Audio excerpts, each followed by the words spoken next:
Hello and welcome to Volusia Magazine. I'm Amber Osman. In today's episode, the Sheriff's Department brings holiday cheer to county kids. Public Protection has new patient care technology, and we have ways to safely dispose of your hazardous household items. Plus, Joanne Magley talks with Jay Cassins from the Daytona Beach International Airport. Those segments and more coming right up on Volusia Magazine. I hope you stay tuned.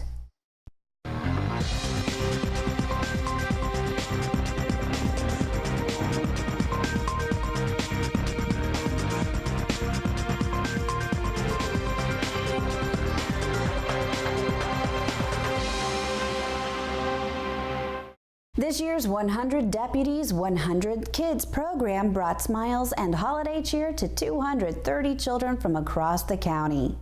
Now in its 28th year, the centerpiece of the 100 Deputies, 100 Kids charity program is a holiday celebration for disadvantaged children. We wanted to have a bunch of programs, or a number of programs, working with kids, and we bonded with the school system, and we built up to about 20 partnership programs with the school system. The first year started, we only had 24 kids. And then it grew and it grew, and then of course we gave it a name of 100 Deputies, 100 Kids, which actually is a misnomer because, as you can see around, there's a lot more people involved than just deputies. This is a program that takes a life of its own throughout the years. This year's festivities took place December 8th at the Volusia County Fairgrounds, where deputies served 150 pizzas and handed out nearly $11,500 in toys and other presents. These wooden toys were made for the kids by inmates belonging to the Pride and Horizons Groups program at the Tomoka Correctional Facility. Of course, the highlight of the evening was the arrival of Santa Claus. The backbone of the program is a large group of off-duty deputies and other staff members who volunteer their time to raise donations throughout the year and plan the festivities. Deputies, school crossing guards, and guidance counselors nominate needy families to attend the party. The deputies serve as official hosts, picking up families in their patrol cars and driving them to the Volusia County Fairgrounds. For the Sheriff's Office, it's an opportunity to bond with children and give back to the community. It's hard to tell who gets more fun out of the annual holiday extravaganza, the children or the deputies. With the party over and the decorations taken down, the children and families return home and the deputies return to their enforcement duties. But the kinship doesn't end there. Many of the deputies continue to befriend their families long after the party ends, dropping in on them from time to time throughout the year to maintain the bonds and check on their welfare. What can you say? You look out here, and this is my favorite night of the year. The kids who don't have a chance sometime, to give them a chance. And I'm so thankful that Sheriff Vogel would spend this with us tonight. My last one here, and I wanted him to be here with us, and it's something that he started and has meant so much, and I know it will continue on. It's just such a valuable program, a great program to help the kids. These kids owe this night to this man. That's all there is to it. This year, deputies delivered holiday gifts to an additional 50 children from 15 families. The gifts also were purchased with funds raised by the nonprofit 100 Deputies, 100 Kids program. Do you have an old cathode ray television collecting dust in your garage? You won't be able to sell it, and there's no recycling market for its parts. When you're ready to part with the aging behemoth, keep in mind that these old televisions don't belong in the landfill, so don't put it on the curb on garbage collection day. One example that it's a prime example when it comes to that is the CRTs, the cathode ray tube TVs, the old world TVs that have a vacuum tube. Those things have an average of 6 to 8 pounds of liquid lead. That lead, it's really bad for it to go into our soil and to get into our groundwater. Electronics recycling is very important. We're talking about recycling our TVs, our computers, our cell phones, our appliances like microwaves, printers, pretty much everything that we use in terms of electronics, and it can be pretty vast, it can be pretty large. So it may not seem like a lot when you have your cell phone in your hand and you got one of those old phones that you want to get rid of, or you have some appliances or an old TV you want to get rid of, you think, oh, it's just a little. But when you add up all the people, it turns into a humongous amount of electronics, over 10,000 tons a year in Volusia County alone on electronics, waste electronics, unwanted electronics, okay? Bring your old sets to the electronic recycling facilities at the Tomoka landfill west of Daytona Beach or the West Volusia Transfer Station in DeLand. You can also bring your old computers, monitors, printers, and stereo equipment to the electronic recycling facilities. Both recycling facilities are for residential use only. Businesses can dispose of their hazardous waste by using one of the hazardous waste haulers that serve Volusia County.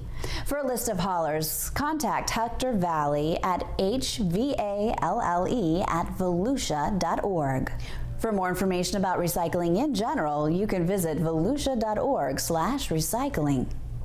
Volusia County has long been known as the home of Daytona International Speedway. Now, following the completion of a major transformation, the Speedway is stepping up its game again to be the first of its kind in the motorsports world. Let's take a look in this week's Business Beat with Shelley Safranek.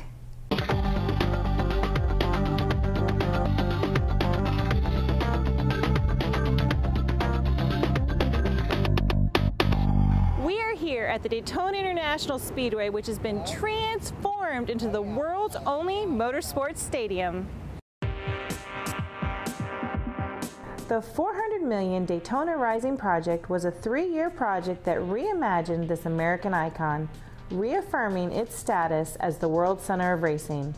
It's massive, it's state-of-the-art, and it's immersive technology, providing an enhanced fan experience.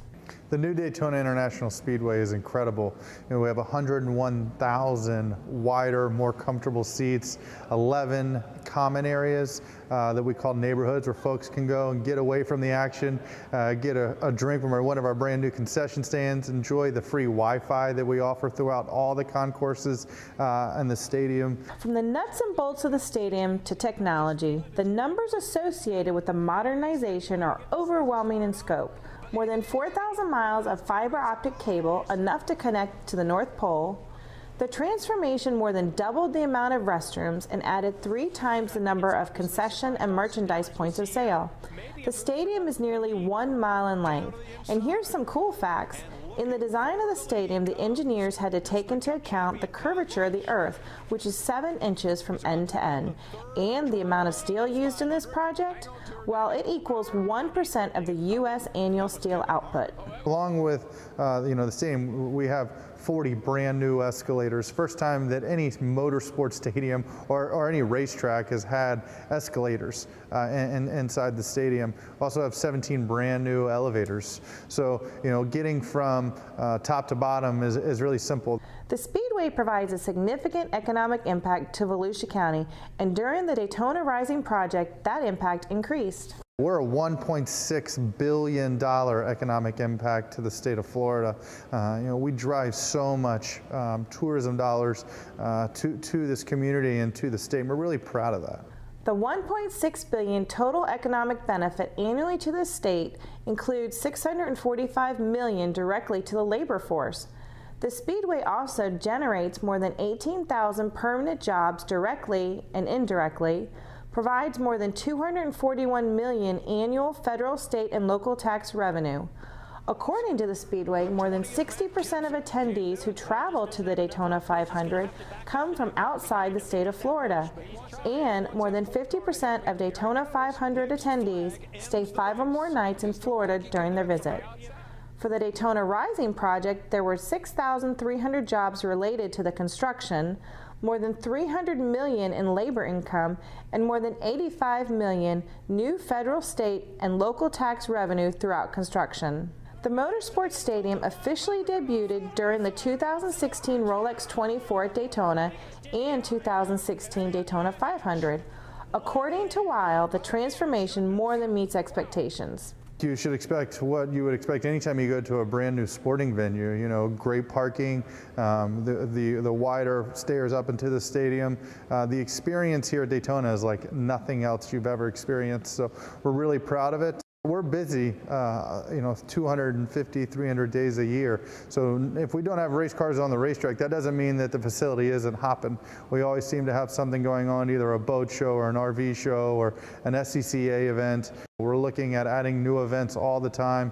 When you have a premier motorsport stadium, the only one of its kind in the world, you want to make sure you're maximizing everything you have around you. So we're always looking for new opportunities to bring content to our racetrack.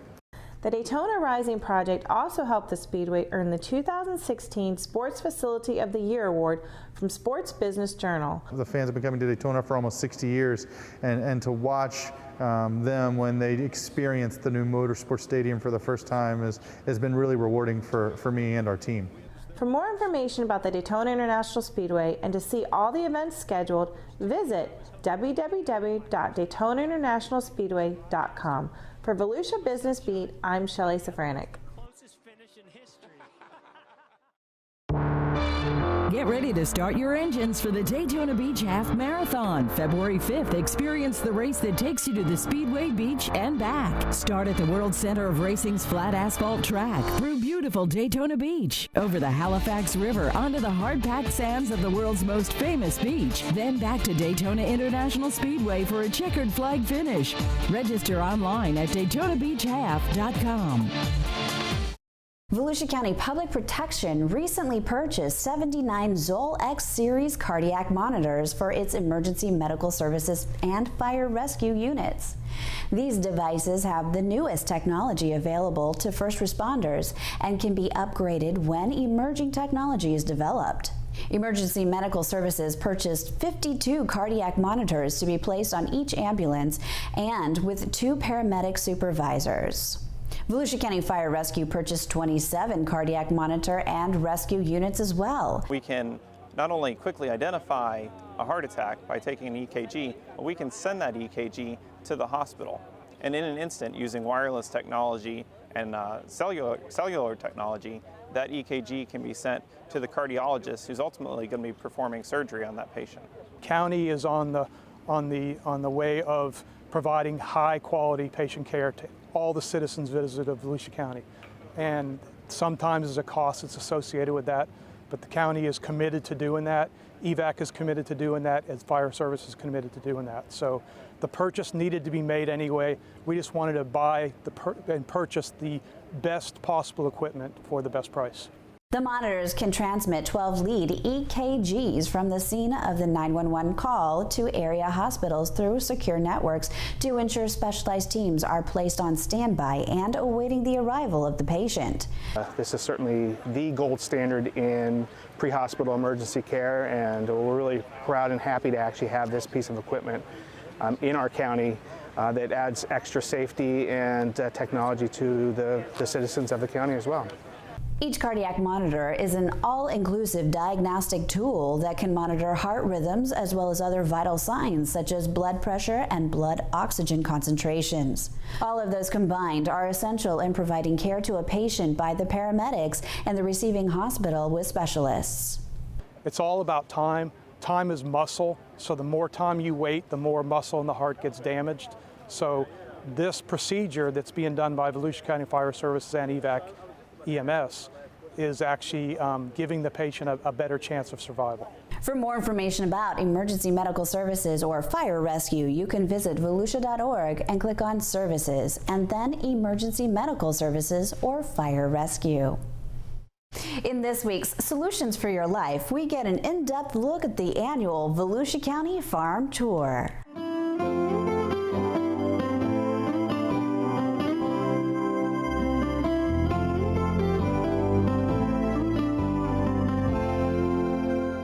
Hi, I'm Sharon Gamble with Solutions for Your Life, and today we're at Select Growers with our 35th annual farm tour.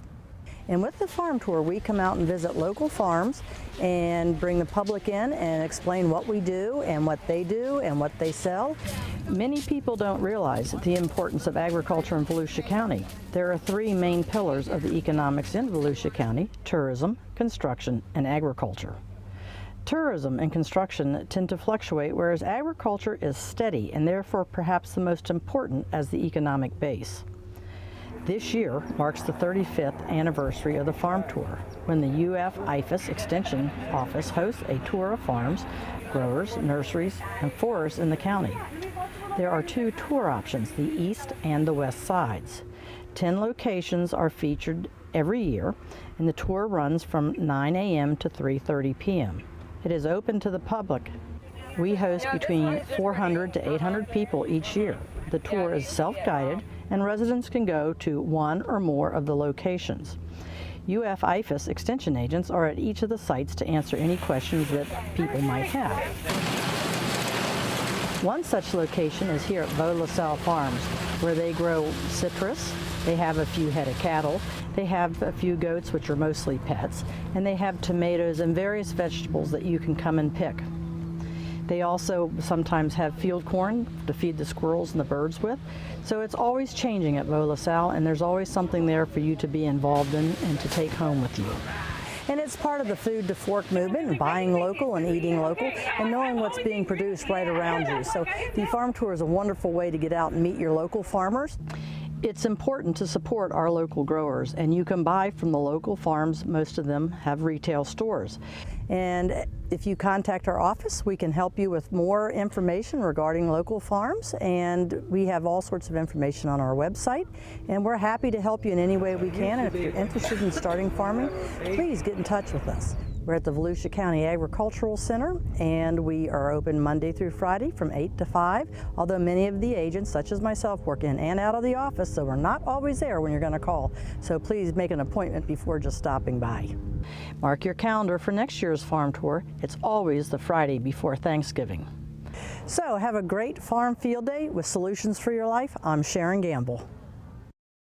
It's time to head into the studio and join the Director of Community Information, Joanne Magley, and her guest, Jay Cassens, the Director of Business Development at the Daytona Beach International Airport.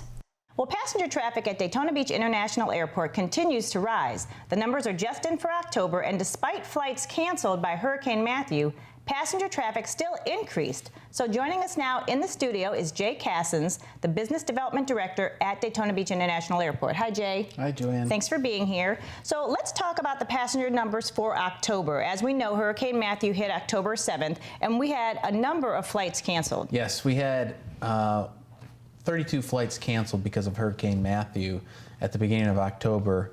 It was almost a day and a half, 2 days of operations that were affected. Some of the air carriers like JetBlue had to cancel 3 days of operations. So that affected our overall passenger numbers compared to last year.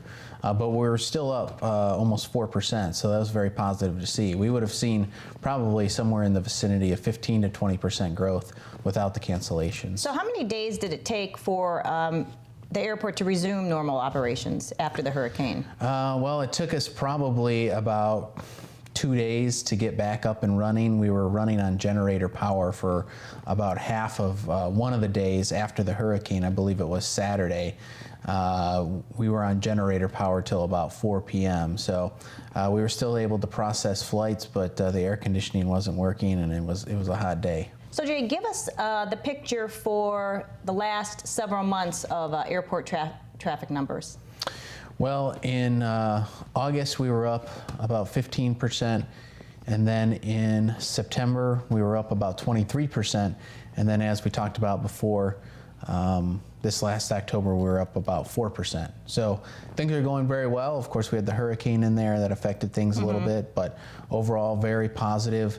We really haven't seen this type of growth since probably the mid-90s, and we haven't been at 700,000 passengers, which we are closely approaching, since 2007. So we have 3 airlines that serve Daytona Beach International Airport, JetBlue, as you mentioned, as well as Delta and American Airlines.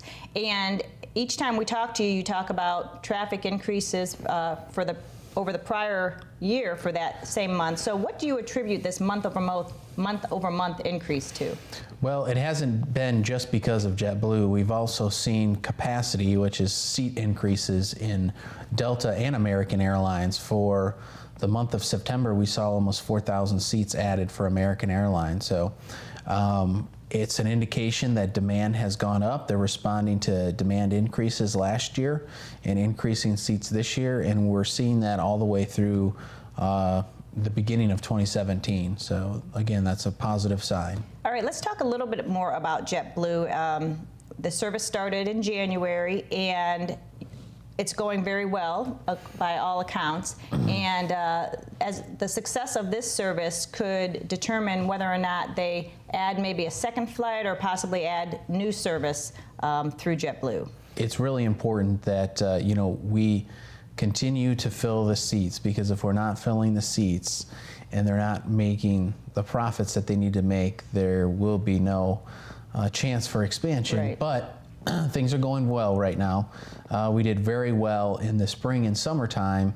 It took a little dip in the fall in September and October, which we expected to see, but to really get a full understanding of the profits that JetBlue is going to see from this flight, have to evaluate a complete year of service. So we're coming up on that, November, December, January. I think at that point, they can really determine if the route is where they want it to be, and then possibly think about expansion from there. But I think if you look at what they've told us and the numbers, they're doing very well.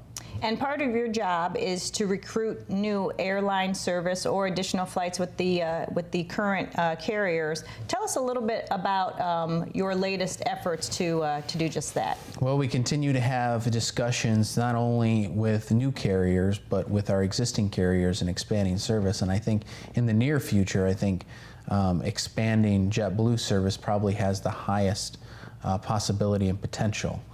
We're still talking to other carriers. And I think that there's going to be more to come in the next couple of years. But I think in the short term, seeing another flight to New York or potentially Boston in the future is the most realistic thing with JetBlue. All right, so another new service at Daytona Beach International Airport that people may not be aware of is the TSA PreCheck Enrollment Center. This is a place where people can actually come to our airport and sign up for TSA PreCheck. Tell us a little bit about this and why it's so important or significant that the enrollment center is at Daytona Beach International Airport.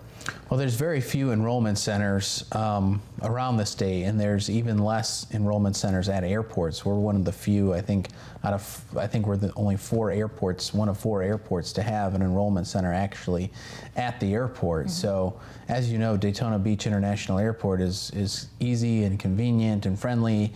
You can come in and out quickly. You can come and enroll in TSA PreCheck. We'll validate your parking. It's $85 for 5 years, and then you can use TSA PreCheck at any airport around the country, not just Daytona.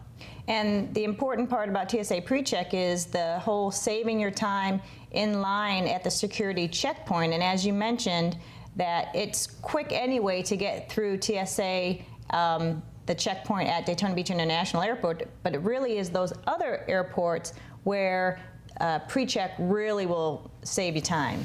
Yeah, I mean, the line at Daytona Beach International Airport, for the most part, is a very short line. Mm-hmm. We do have a PreCheck line, so if you have PreCheck, you can use it at Daytona Beach.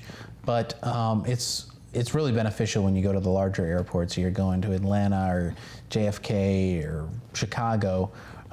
Being able to go to that shorter line and save time by keeping on your belt, keeping on your shoes, your jacket, your laptop, and liquids in the bag.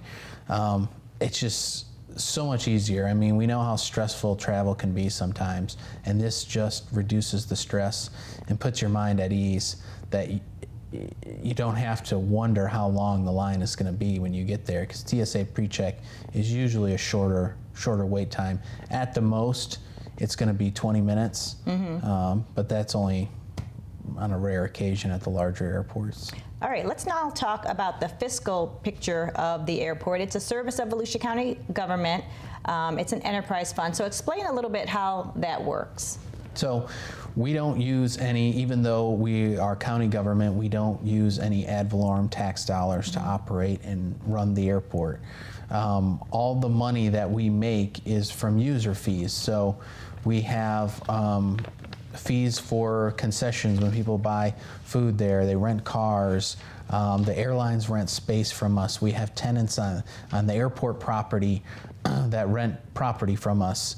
And we use all of that money that we generate from the airlines and from the customers to operate and run the airport and build it up and improve it. So all of the money that we collect stays on the airport, which is about $15 million a year. And you also have a number of leased properties that go into this enterprise fund. Some are pretty recognizable, like the Speedway in Embry-Riddle, and some people might not realize, like the restaurants that are there. But then you also have a number of properties that are on the back side that people don't see, but those also contribute to your enterprise fund. Yeah, we have about 60 property leases around the airport, and that goes from the hotels out on ISB to the Speedway to Outback, Hooligans. We have 3 fixed base operators that basically operate and maintain general aviation aircraft. They do maintenance, they service general aviation aircraft. And then Embry-Riddle is our largest tenant across the airfield.